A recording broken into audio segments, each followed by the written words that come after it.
It does kind of feel familiar from Trump 45.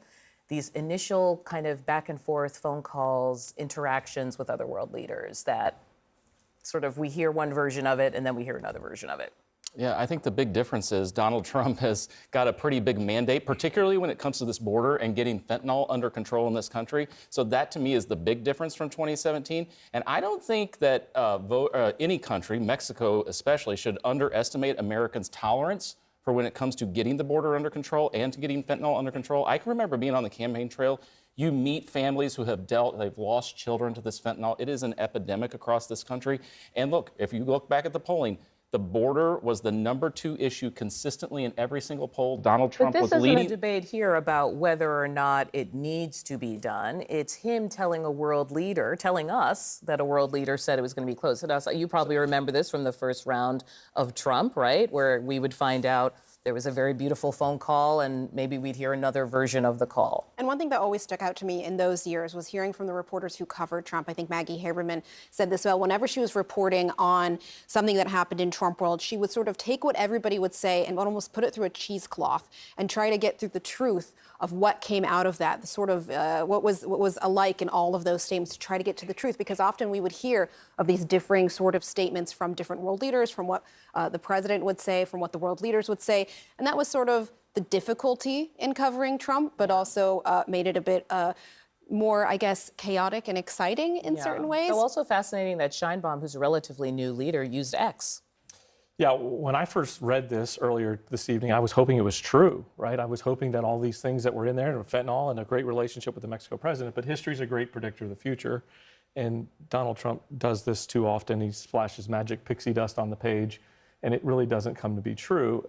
And we need to take this serious. This mandate from the voters was, we've got to take the border serious. But I really look at this as a two-pronged issue. We can't just take the border seriously without talking about immigration. Right? I just don't think we can have that honest conversation. And if Donald Trump just hones this moment and he focuses in on trying to figure out where those illegal folks that are here, that are committing crimes, where they're at, then we can actually have a substantive conversation. But instead, he's just going to gallivant around and act like he's playing global pit boss. Anyone else? No, I think that that's true. And Trump is trying to rule with a stick and not a carrot. And we've seen this time and time again. He is out here trying to strong arm a leader, particularly a female leader. And he is known for saying things that, quite frankly, are not true. We'll never see the transcript of that call. We'll never, you can say it's he said, she said, but we've seen time and time again where Trump will say something that happened in a call that is absolutely not true about that call. What we know from Mexico is that, quite frankly, they have not been good faith partners when it comes to immigration reform or reductions at the border or being honest about the fentanyl crisis or the caravans or anything else. Like, they have just not been helpful. But I do think that with this, with Donald Trump being president again, he has the opportunity to try to bridge some of this. He has the opportunity to be honest, not like he was about the border wall, which he said that they agreed to pay for and they didn't do that either. He has the opportunity to actually work and ensure that we do get to some resolution. But honestly, this is going to come from Congress as well. When we talk about the crime, we have to be honest about the fact that a lot of the crime stats that Donald Trump has pushed out in the Republican Party have, quite frankly, been lies. The numbers aren't nearly as big as he would like to say that they are. And when we talk about the fentanyl crisis, we have to be honest that a lot of Americans are driving the fentanyl crisis, not people across the border. But I think the thing that's intriguing me is you have two new leaders and you have a world that is far more sort of familiar with the tactics of a Donald Trump, right? Like, now you know if you go into a room with him what you can or should do after you leave that room if you're another world leader. All of these leaders negotiate through media to some degree. So we should separate the public statements from what's probably going on behind the scenes.